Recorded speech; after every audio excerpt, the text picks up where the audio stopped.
जय श्री सच्चिदानंद। आज का विषय है मन का अंकुश है प्रभु का नाम। हे मानव, उठो, खुद जागो और अपने बच्चों को भी जगाओ। अपने जीवन को सफल बनाओ, तभी जाकर तुम्हारा जीवन सफल होगा। आज की परिस्थितियों से आप सभी लोग अवगत हैं।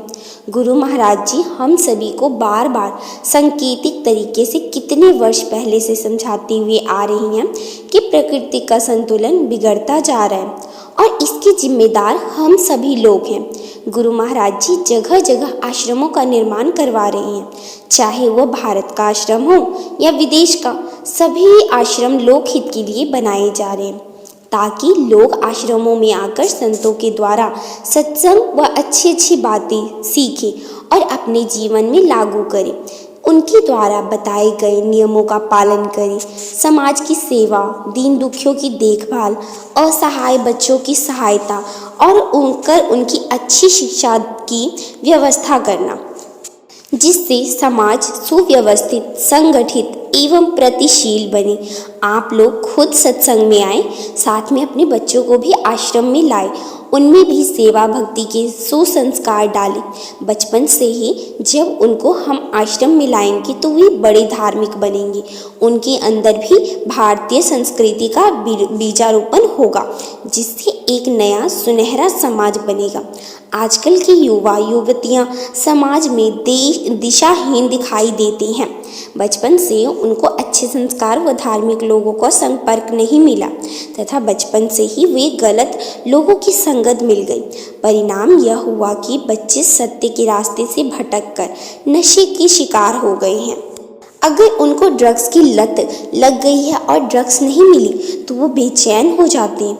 उनकी नशे की लत छूटती ही नहीं।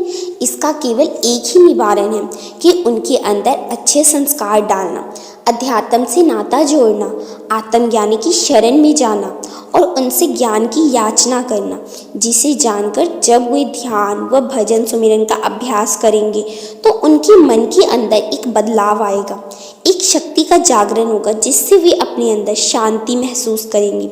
शांति बाहर का विषय नहीं है, शांति अंदर का विषय है, अनुभूति का विषय है।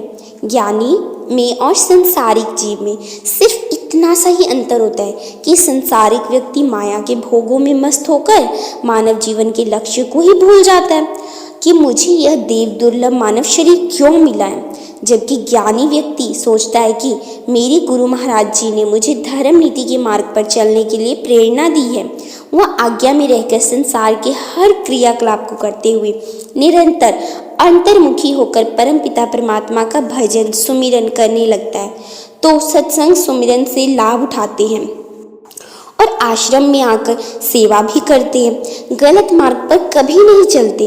वे अपने काम, क्रोध, लोभ, मोह एवं अहंकार को वश में रखते हैं। इसीलिए जगह जगह श्री गुरु महाराज जी आश्रमों का निर्माण करवा रहे हैं ताकि सबको सही रास्ता व सत्य मार्ग का ज्ञान मिल सके। परहित की भावना रखते हुए जनमानस का कल्याण ही हो, लोगों के बच्चों पर अच्छे संस्कार पड़े। इसीलिए गुरु महाराज जी दिन रात परिश्रम कर रहे हैं। देखो, गुरु महाराज जी का जीवन में कभी कभी बोलती हूँ कि थोड़ा विश्राम कर लीजिए, परंतु गुरु महाराज जी कहते हैं कि देखो, मैं जिस कार्य के लिए आया हूँ उसको मुझे समय के पहले ही करना होगा। इसीलिए मैं आप लोगों से बार बार यही कहती हूँ कि गुरु महाराज जी के सत्कार्यों से शिक्षा लीजिए। हर माता पिता से यही कहूँगी कि खुद आश्रम में आए और अपने बच्चों को भी लाएं, क्योंकि बच्चे का हृदय एक साफ कागज की तरह होता है। अगर आप कुछ लिखना चाहते हैं तो कोरे कागज पर ही लिख सकते हैं। उस पर जो भी लिखा जाता है वह आसानी से समझ में आएगा।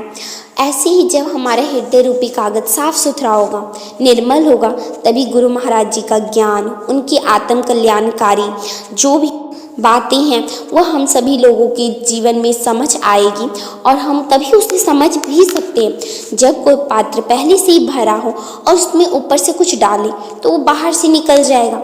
ऐसे ही अगर हमारा हृदय रूपी पात्र पहले से ही निंदा, चुगली, बुराई एवं कुरीतियों से भरा है, तो उसमें गुरु महाराज जी की आत्म कल्याणकारी बातें समा नहीं सकेंगी।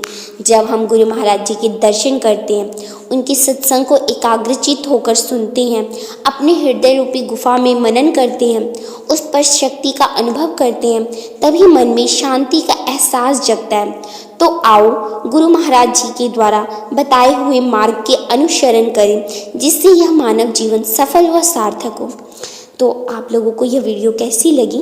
अगर वीडियो अच्छी लगी हो तो लाइक कर देना, और चैनल पे नए हैं तो सब्सक्राइब कर लेना। जय श्री सच्चिदानंद।